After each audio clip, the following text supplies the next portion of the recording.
আসসালামু আলাইকুম এভরিওয়ান, সবাই কেমন আছেন? কিভাবে বাসায় খুব সহজেই কাঁচাগোল্লা বানাতে পারবেন সেটাই আজকে আপনাদের সঙ্গে শেয়ার করব। So let's go. প্রথমে দুধটাকে ছানা করে নিয়েছি। ভালো করে নাড়তে হবে যেন নিচে লেগে না যায়, খুব ভালো করে।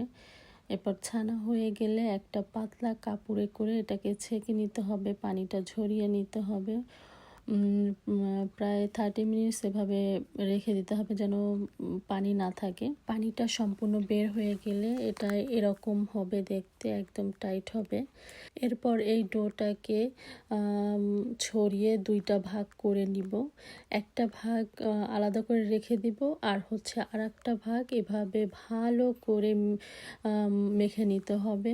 প্রায় 15 to 20 মিনিটস এভাবে প্রেসার করে মেখে নিয়ে মিহি করতে হবে।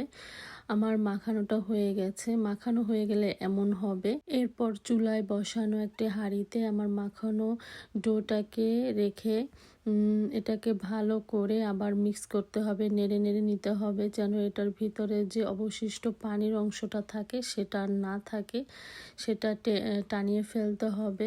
এই সময় চুলার আঁচটা মিডিয়াম থেকে একটু লো রাখতে হবে যাতে করে ডোটা পুড়ে না যায়।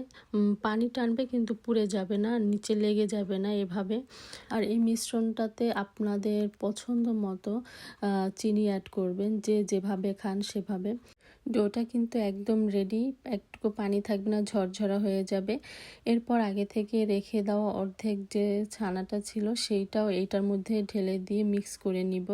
দেন এটাকে আবার ভালো করে মেখে নিতে হবে যেন আগের ছানাটা এবং এবারের ছানাটা দুইটা যেন খুব ভালোভাবে মিক্স হয়ে যায়। ভালোভাবে মিক্স না হলে তাহলে আপনি যে শেপটা দিবেন সেই শেপটা খুলে খুলে যেতে পারে, সুন্দর হবে না। তো আমাদের মাখানো হয়ে গিয়েছে, এটা একদম খুব সুন্দর করে মসৃণ হয়েছে। এখন এটার শেপ দিব। প্রথমে ভাগ ভাগ করে নিয়েছিলাম, দেন এরপর দুই হাতে একটু ঘি বা তেল মেখে নিলে আর এটা হাতে লাগবে না। এরপর এটাকে এভাবে করে মিষ্টির শেপ, সুন্দর করে শেপটা দিবেন। আর যে যার মতো করে শেপ দিয়ে নিতে পারেন, লম্বা বা গোল যেটা পছন্দ করেন। আমরা সবগুলোই গোল বানিয়েছিলাম, সবগুলো মিষ্টি বানানো কমপ্লিট, অল্প করেই বানিয়েছি আমরা। এরপর মাওয়া অথবা গুঁড়া দুধ দিয়ে যার যেটা থাকে সেটা এভাবে মেখে মিষ্টিটাকে দেন একটা একটা করে এভাবে রেখে দিবেন। গুঁড়া দুধ বা মাওয়া যেটাই ব্যবহার করেন, ট্রাই করবেন যেন যে যখন মিষ্টির গায়েটা লাগাবেন যেন দলা পাকিয়ে না থাকে, খুব সুন্দর মতো মিষ্টিটাতে লেগে থাকে।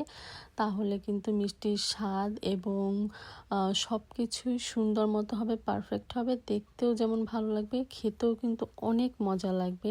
আর আমাদের এই হোমমেড কাঁচাগোল্লাটা কিন্তু অনেক মজা হয়েছিল। আপনারা বাসায় ট্রাই করে দেখতে পারেন।